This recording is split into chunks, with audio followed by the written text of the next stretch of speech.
Хочу поделиться одной историей, которая очень сильно изменила мое отношение к людям.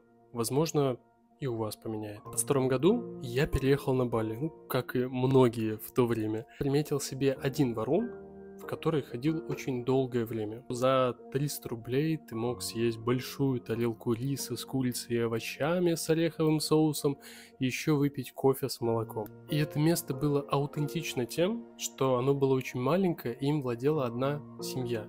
И меня вот уже как 2 месяца нет на Бали, и она мне тут написала сегодня, что «Привет, дорогой, как ты там? Почему тебя так давно нет? Что случилось?»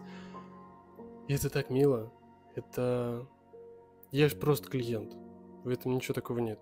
Я просто плачу за еду. У меня даже мама родная не спрашивает так тепло, как у меня дела, и вообще не интересуется моей жизнью. Как вот та женщина с кафешки, с Варунга, где курица за 300 рублей.